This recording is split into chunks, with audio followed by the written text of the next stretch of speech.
First of all, those Muslims who challenge Christians for supporting modernization. Yeah. And they claim that Christians or the modern world is supporting man's law. Yeah. Right. I'm not sure about that statement. I'm not quite sure. But I think what they're trying to say, I'm not saying they're saying it right or they're wrong, but what I think they're trying to say is that if you're a Christian and you want to live in a society and you're loyal to your Christianity, you would want to see a Christian God law ruling. Yeah. Right.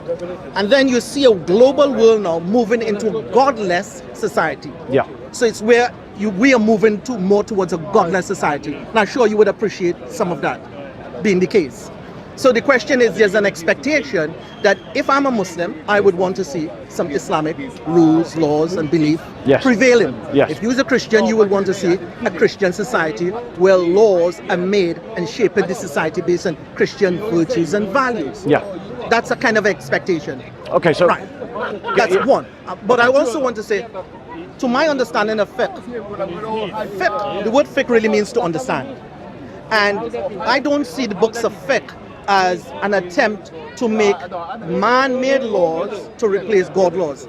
I don't see it as that. What I see is that in the understanding of fiqh is where scholars come together, they look at rulings and they look at the reasons and context behind rulings, and they derive multiple different rulings for various contexts, and they try to break that down for the common folk. Now, I might be wrong, or you might be right, because you probably do more research than me. But for me as a revert, I'm no expert in the matter, but this is what I thought fiqh, or the concepts of fiqh, or the books of fiqh is not about man making laws, but it is about looking at the laws, the context, the history, and trying to derive multiple understanding to accommodate the common folk who may not be scholars. Okay. And I think that is a fair description of fiqh, but that fair description of fiqh implicitly admits that the charge that it is man-made laws is a correct one, because there are scholars coming together, they're looking at a principle, some kind of principle about, for instance, salah. Salah is a principle in the Quran, Right. but there's no description of salah in the Quran, and there are multiple incomplete descriptions of salah in the hadiths. And so fiqh then steps in and it looks at all these multiple, it sees the principle of salah, it looks at the multiple incomplete descriptions of salah, and then it tries to organize those multiple incomplete descriptions,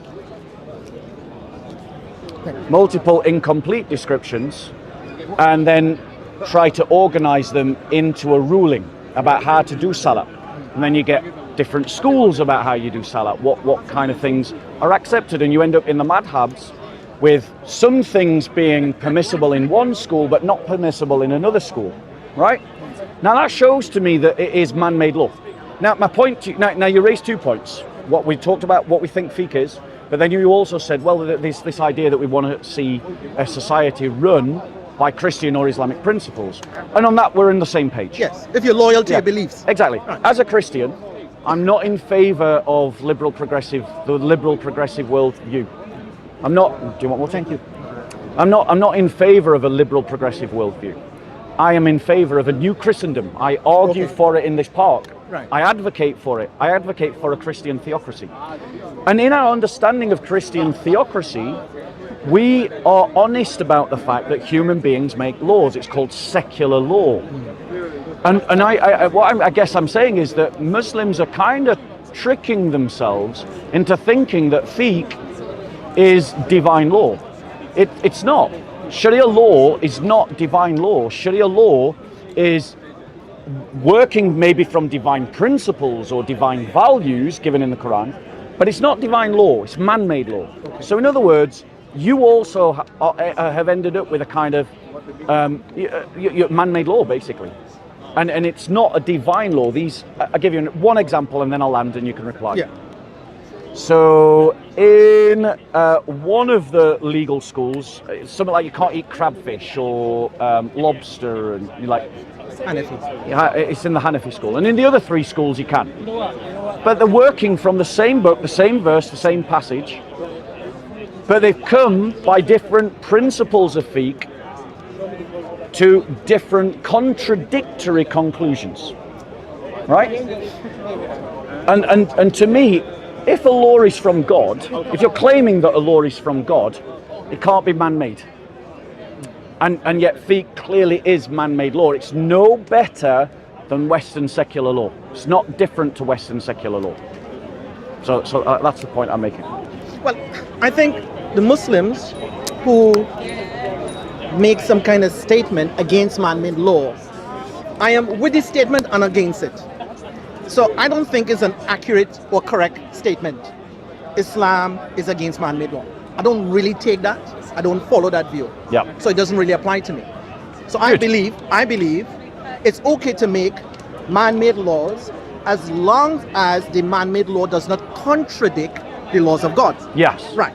So I don't take it as a blanket, but what I do, instead of jumping on a high horse, I kind of assume or seek to clarify, when you say you're against man-made law, are you meaning you're against man-made laws that are made in contradiction against the laws of God? Yeah. That's what I think they mean. You following what I'm saying? Yeah, I'm following. So we're talking about man-made laws. For example, you said fiqh is man-made law. Yes. Right. I see it very differently.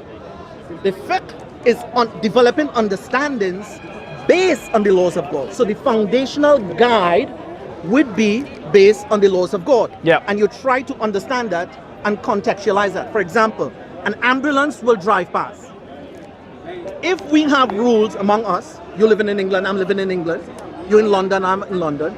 So if there are rules, yes, we mutually agree, yes, give preference, give way to the ambulance. Amen. To me, it's a man-made law, but it's divinely connected because you're saving life. Yeah. And God wants us to save life. In the scriptures, life is precious. Yes. So to make a law about ambulance or to make a law about traffic light, that is in accordance with the laws of God because life is precious and preserved. Yeah. So man-made law is not wrong except when man-made laws are put above the laws of God and it is in contradiction to the laws of God. Yeah. So I agree with man-made laws, but I also understand what they're trying to say. Okay. So, but fiqh is not, I don't see fiqh as against divine ruling. I see the development of fiqh is appreciation, respect for the ambulance, the police, the blue light laws, and all these other things. Okay. I see it as a development. Right. So let me respond to that. And I just want to thank you for the calm conversation and the fact that you can listen to me as much as speak, and that's really wonderful. That's what Speaker's Corner. That's what Speaker's Corner is meant to be about. Right. So my point is, I want to some degree. Part of my argument is just about correct categorization, right? But I don't want to slip into sophism. I don't want to slip into just arguing about words for their own sake. I don't think, as it were, the Dawagandist are being honest with people when they talk about Sharia law being divine law, right? And it seems that you agree with me that when they phrase it like that, they're not being honest, because fiqh, as we both agree, is about man's understanding. And you said divine commandments, but I would maybe recategorize that. Divine principles. All right, okay. Divine values. Yes. Divine doctrines. Yes. And then what they do is they work out, okay, here's a divine principle, here's a divine doctrine, here's a divine value. How can we express that in reality? And that is fiqh, right? Or what we in the Western tradition call secular law, right? And so we make a distinction. We say secular law is not comparable to religious law. Abdul, let me finish. No, sorry. It's all right. Sorry. So let's be clear. In the Christian tradition, we make the distinction between religious life and secular life, but we imagine in the Christian tradition that both religious life and secular life are both governed by the same divine principles and values. But secular law, so our Christian secular governments, and I'm not saying Britain is or the West is right now, they're not, they're liberal secular governments, but our Christian secular governments, when they did exist, and God willing, when they do exist in the future, are making man-made laws based on their interpretation of divine principles, values, and doctrines. And so what I'm saying is, lots of Muslims argue that Christianity is just a private religion. Jesus only gave instructions for private life. It doesn't give instructions for guiding society, but Islam is a complete world system for the individual and for society. And that doesn't actually ring true to my ears, because they're based on an Enlightenment characterization of what Christianity is. And Christianity does create secular law, But our secular law is equivalent to your fiqh. It's both man-made. It's man-made law. For you, it's the madhabs. For us, it's the kingdoms. You know, like this French Christian kingdom makes its laws, this German Christian makes its laws, this Ethiopian kingdom makes its laws. They have different rulings, but they're all working to the same principles, like you have different madhabs working to different principles. And so my critique is of this salesmanship, this idea of that Sharia law is divine when it's not, because it's made up of fiqh. Now, one other point, which I think is relevant, and then I'll land, right? You have tried to suggest that we as Christians and you as Muslims have similar principles, like that, you know, all life is equally valid, or all life is held in equal regard. But Christian law and Islamic law are very different. There is a scale of value in Islamic law in which it goes down, and Christians are beneath Muslims and Jews are beneath Muslims. Whereas Christian law says you, even though you're a Muslim, should still be equal under Christian law with me as a Christian. You know, and so we're not talking about similar values here, which is how I thought I heard you suggest. Thank you very much. Over to you. Right. I think for me, I wish to clarify that Sharia, the word Sharia, for you is equal to law. For me, it does not. And you might be right and I might be wrong. However, the word Sharia literally in modern standard Arabic means a street or a path. Yes. And in religion, in a context of religion, it means the way of God. And it is not specific to laws or capital punishment. So when I am talking about Sharia, or when I'm hearing you talking about Sharia, I am assuming, and correct me if I'm wrong, Brock, please, that you're referring to Sharia law. Whereas for me, my understanding is not specific to law, but it's about conditions, circumstances, and following the ways of the prophets and the rightly divine scriptures. That's what Sharia means to me. So I take a broader view of it. Now, you made some points about the Dawah group being dishonest. Yes. I can't comment on that. I can't comment on that, and I choose not to comment on that. But what I would say is that, which I said before, is that I strongly believe, no, I'm good. I'm fully covered down. Thanks. Yeah. I strongly believe that when it comes to the sanctity of life, I think Muslims, Christians, and Jews in their book has a shared view on the sanctity of life. Right. Now, I understand what you were saying before, that there's some kind of readings where, or some kind of understandings and interpretation where in a society, a Muslim is very different to a Christian in terms of some kind of values. Yes. Right. I get what you're trying to get to. Yeah, I get that. But for me, my position is, I don't see the scriptures that I read, the Quran that I read, or the Islam that I follow, says that in law, two people should be treated unfairly on the basis of their faith. So for example, if you live in a Muslim country, or Britain becomes a Muslim country and you live in here, that you should be treated by law unfairly and I should be favored. I don't see the religion as purporting that. I don't take that view. And I do understand that some people may take that view. So, and I understand what you're saying. You may find that kind of information on the internet. But for me, I don't share those views. Right. Are you done? Yeah. Sure. Okay. So, and I think your sentiments are very commendable. But that isn't the attitude of the Salafi. That isn't the attitude of the Sahaba. Because when it comes to blood money, for instance, when you look about in the Hadiths, when it talks about blood money, it says that the blood money for a Christian is half that of a Muslim. If a Muslim kills a Muslim, one of the rights of the Muslim victim's family is to demand the death of the Muslim killer. It's called qisas, blood for blood, right? But a Christian can never, if they are murdered by a Muslim, the Christian family can never demand the life of the Muslim. And also, if they can only have blood money. But the blood money, say a Muslim family is the victim of a Muslim kills a Muslim and a Christian, right? The Muslim family could claim the life of the murderer, the Christians couldn't. The Muslims, if they accept blood money, the value of blood money that is paid to the Christians cannot be the same as that of the Muslim. Now, my point to you is that I would say, given your sentiments, what you've expressed, which are noble, just, honourable, that you're actually closer to the Christian concept of law than an Islamic concept of law, and that actually, Abdul, if you can recognise that, you've got a reason to step further away from Islam and move closer to Christ. Yeah. Well, I understand what you're saying, and I get that, but from my perspective, when the Quran speaks about one person killing another person, the Quran does not advocate money for compensation of death. The Quranic theme that I read from advocate forgiveness is better. So the Quran encouraged mankind not to kill each other, but in the event one man kill another man, then forgiveness is what the Quran is pushing.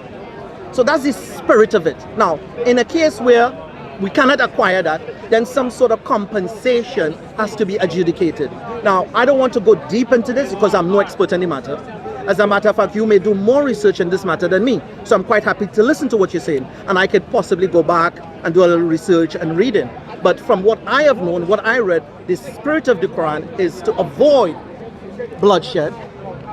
Avoid bloodshed as much as you can. And in the event of it happening, forgiveness and reconciliation is the better option for both parties. Right.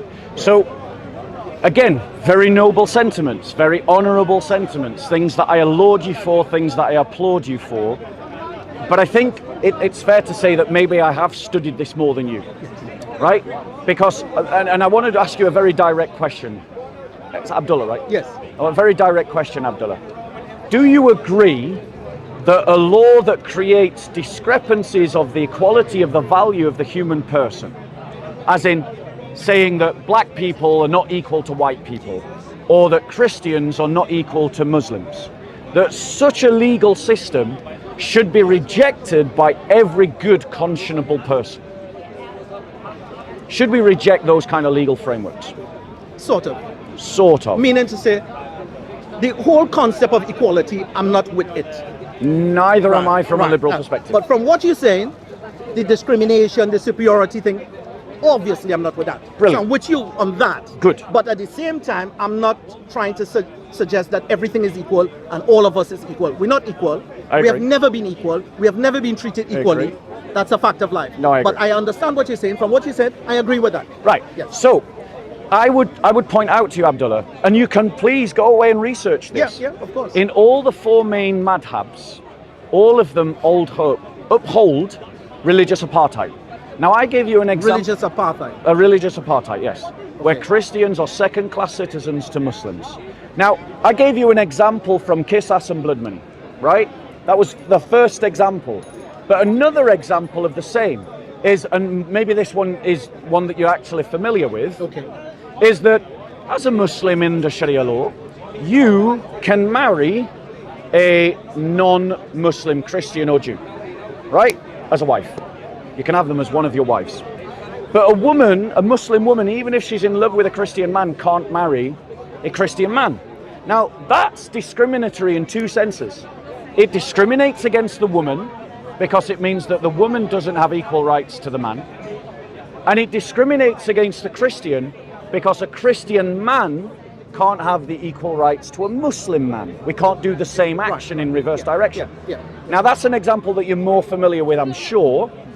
And so this would be a demonstrable example of discrimination in Sharia law that you've just agreed just 2 minutes ago that is something we should step away from. That is something we should oppose and we should remove ourselves from. So do you condemn that practice within the Muslim culture, that you could marry a Christian or a Jew, but I can't marry a Muslim in Sharia law? Now, let me see if I can wrap my head around this, Bob. Yeah, okay. First of all, as I said before, I don't believe in superiority. I don't believe in equality. And I don't believe that in a family structure, every party is equal. I don't believe in that. Yeah. Right. And from where I come from a Christian background, raised in a Christian home, Yeah. single parent, very poor, from Yeah. Trinidad and Tobago. We come from a background where the man is the head of the home. Yes. He's the sultan, he's the authority of the home. Okay. And there's no equal rights between the wife and the husband. The children doesn't have equality. So now, if we look at that structure, Yeah. we can see that similar structure in history, in kingdoms, in Christianity, Yeah. and in some parts of Judaism. Yes. Now, so to take that now from an Islamic point of view and equate that to apartheid, I am not sure I'm with you on that one, because you mentioned apartheid. It is apartheid, yeah. Right. So if you call this apartheid, that's fine. I will take that. So I will accept this apartheid being historically context, historically referenced, both in the Jewish scriptures, Jewish practice, Islam, and Christianity. Okay. That is, number one, in a family structure, the man is not equal to the woman. And it's the exact same thing in Islam. Now, some of the modernized Christians would want to move into the equality, saying man and woman is equal, and therefore Islam is apartheid because Islam doesn't agree. And I think this is where some of the arguments come. Some of the Muslims take tension or take issue with the Christian community to support the modernist agenda in reconstructing the family life into making everybody equal. Right. And to some extent, they give the woman more rights than the man, and they give the children more rights than the father, that even a child could call the police and get both parents locked up in prison. So I understand where that tension is, but I'm not with you on the point where we should buy into the modernization of equality within a family structure where man and woman and child, everybody's equal. Okay, so I think you've kind of missed the argument that I've made. So allow me to remake it. Because you went off into a segue. Okay. And you attacked a position I don't hold. Okay. I don't agree with equality. I agree with you that equality is not a Christian value. But I do believe in equality under the law, which is a different concept. And so what we've got here is, I agree that, children are not equal to their parents. The Christian position is that a man is the head of his own household, right? These are social structures, and those social structures should be honored, and those social structures should be supported by culture. Sanctified. Yes. They should be supported by auxiliary laws that uphold those values. But what I mentioned was an example in which Islam enshrines and encodes a discrimination towards women in adjacent to Muslim men. So saying that a Muslim man can marry a non-Muslim woman, but a Muslim woman can't marry a non-Muslim man. And that then also discriminates against the Christian man, because based on your logic, there's no actual objection to Muslims, women marrying Christian men, because we both agree the man is the head of the household. And so the man should govern his house according to Christian love, in love and charity, in which he honors his wife and loves his wife like Christ loves the church. Yes. That Muslim woman is going to be in a good position because she's being loved like Christ loves the church. That's a good thing, Whereas in Islam, you're saying that marriage can't happen. So you're discriminating against the man and you're discriminating against the woman. But your reasoning to justify that doesn't justify the discrimination. Okay. Because that's a social value. Yes. And what you're doing is you're creating an inequality in law. So it is a religious apartheid. Now let me ask you this question, Abdullah. Let's imagine we create a society in which Muslims don't have the same rights as Christians in a Christian society.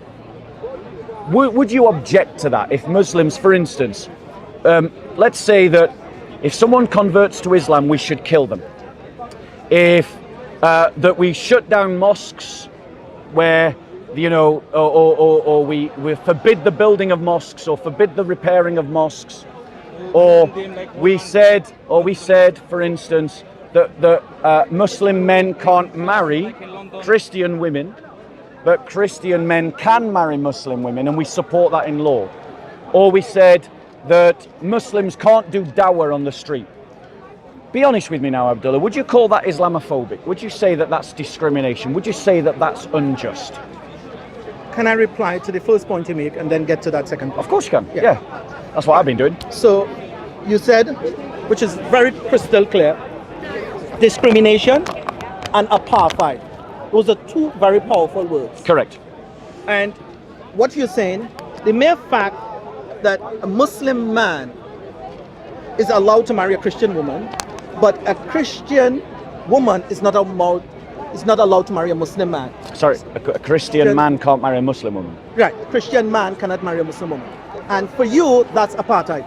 That's an example of apartheid, yes. Yes, that's apartheid. But the question is, do you call what's happening in Palestine and Israel apartheid? Are you handing the conversation back to me? I'm just trying to build a little bit of ground. I'll let you into the definition of apartheid. I'll let you make your point. No, so I'm just trying to build some ground. Because for me, when we use the word apartheid, yes, we send in very strong messages. Except if you work for the media and you're trying to evoke some exaggeration. But the question is, when we use the word apartheid and discrimination, these are two very powerful words. Do you want an example of an apartheid state? No, just I'm asking, for me, my question is, which I want you to help me. Do you see the Zionist actions for the past 80 years as apartheid? That's the question I'm trying to ask. Okay, and I will address that. I want to make. And if you agree with that, then we're going back to the same point. So an example of an apartheid state is Saudi Arabia. Saudi Arabia applies apartheid laws in which Christians don't have equal rights to Muslims in Saudi Arabia. They can't practice their religion publicly. People can't convert to Christianity from Islam. Christians don't have equal compensation rights for blood money or in terms of qisas. Christians can't marry who they want. Even if a Muslim wants to marry a Christian and a Christian wants to marry a Muslim, that can't be allowed. Right. So that is my example of an apartheid Classic. System, right? Classic example. So that is a classic Islam. Perfect example of an apartheid system. Right. And I'm saying that good people should oppose that system. And in Israel, none of those matter. That there is discrimination in Israel. But not apartheid. I'm getting to it. All right, go on. There is discrimination in Israel. All right. But in England is discrimination. Yes, exactly. Right. And so Israel is probably at the upper end of the spectrum of discrimination, but it hasn't passed the boundary of apartheid. Why? It has not passed the boundary. Why? So Israel is not apartheid. Why? Because in Israel, and I'm not going to allow this debate to get sunk into a let's blame the Jews kind of argument. No, we're not going there. Good. Honestly. But my point is good. You raised the question of apartheid. And I'm answering your question. And I'm trying to get a reference of apartheid. I've given you one. Saudi Arabia is the reference. The most perfect example of apartheid, but Israel is not. Agreed. And here's the reason why. In Israel, I don't know the exact number of how many Arab citizens there are, but Arab citizens in Israel have exactly the same right as Jewish citizens in Israel. There is an Arab judge who has passed judgment on the Jewish Prime Minister of Israel, Netanyahu. So much so that Netanyahu's government is trying to change the law about what the judges can do because an Arab judge pronounced judgment. What's the name of that judge? What? I don't remember his name. How you know he's Arab? Yeah, I know it because I've read about it. Okay. But I read about it ages ago, like when the court case was happening inside Israel. But that was it was a couple of years old now, so I don't remember his name, and I'm rubbish with names anyway. Okay. So yes, there's discrimination in Israel, absolutely. As there's discrimination in Britain. As there's discrimination in Britain. But Israel is not as bad as Saudi Arabia. No, we're not talking about bad. You see the concept of good and bad? All right. Israel is not an apartheid like Saudi Arabia is. And like Sharia law advocates. It is not apartheid, or it's not apartheid as? It is not an apartheid. It's not apartheid. It's not an apartheid. Saudi is apartheid. Yes. But Israel is not apartheid. Correct. Good. I understand that. So I'm just trying to get an understanding. Good. In your mind, what is in your mind as a reference is apartheid? And now you're crystal clear. Crystal clear. So what we say now, Islam is apartheid. Correct. And Islam is apartheid because the man is allowed to marry a Christian woman, Muslim man, but a Christian man cannot marry a Muslim woman. And also a Muslim woman can't marry a Christian man. Right. So there's two kinds of discrimination, one against women and the other against Christians. Okay. So just who can marry who and who are not allowed to marry who, that in itself is your definition of apartheid. No, because obviously marrying children is wrong. No. And wait. Marrying children is morally wrong. And so groups that advocate for marrying children, like the left-wing paedophile progressive movement that pushes for the sexualization of children, or even some of your co-religionists in this park who advocate for marrying children, and I don't know what position you hold on that, Abdullah. Obviously, you should not be able to marry children, because children don't have compos mentis ability to make adult-like decisions. They don't have the brain power to do that. They've not got the brain development. And so it isn't a case that just because the law discriminates between one position and another, therefore you've got apartheid. But it is when you've got like for like, i.e. man for man or woman for woman, that you end up discriminating along those lines. That's when we can talk about apartheid, because I'm sure you agree that what happened in South Africa and what happened in America in the 1950s and the 1960s was an apartheid. It was a racial apartheid. There were laws, or in Nazi Germany, there were laws that said a Jewish woman couldn't marry a German man. Or in South Africa, a black woman couldn't marry a white man. And same in America. That's an apartheid. All I'm doing is changing out the words black for Christian and white for Muslim. And it's the same logic. That's why it's an apartheid. Thank you, Bob. It was a pleasure. And We're stopping there. Continue. All right, Abdullah. Thank you so much. I enjoyed. You look after yourself. All right. Thank you so much. God bless you. All right. So, ladies and gentlemen, I love Abdullah. He's a lovely human being. Please pray for him. We like him. He's a nice guy.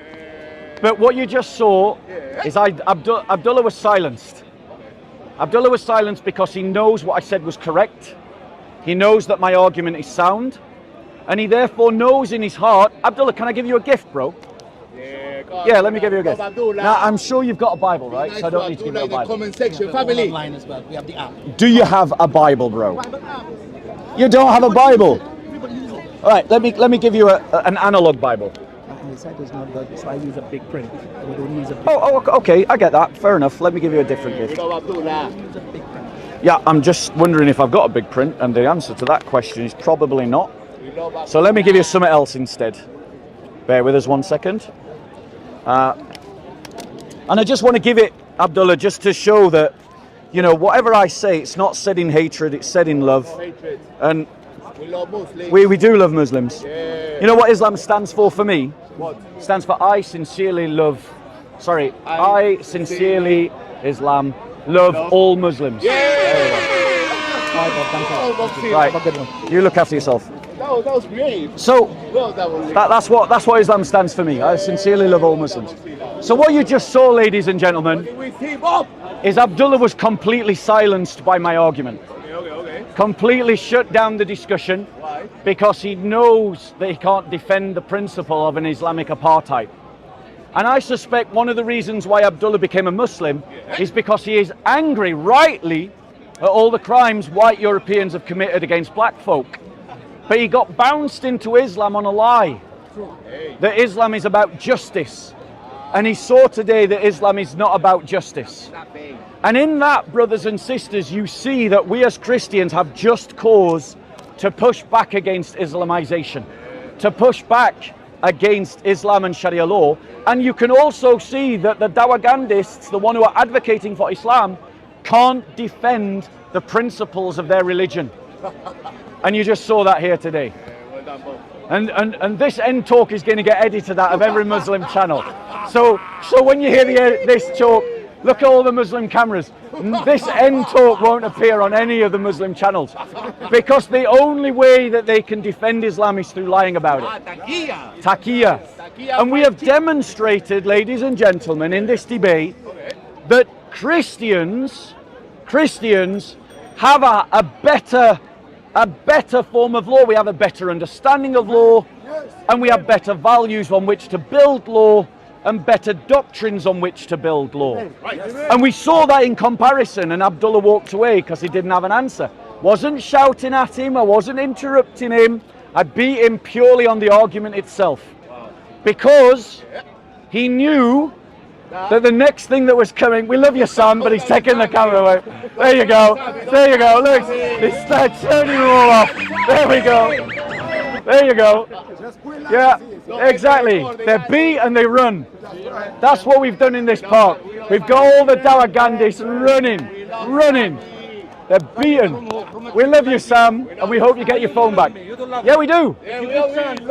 Sam, you project your own fantasies of what you want to do on Christians. You project them onto me. We love you, Sam. We love you, Sam.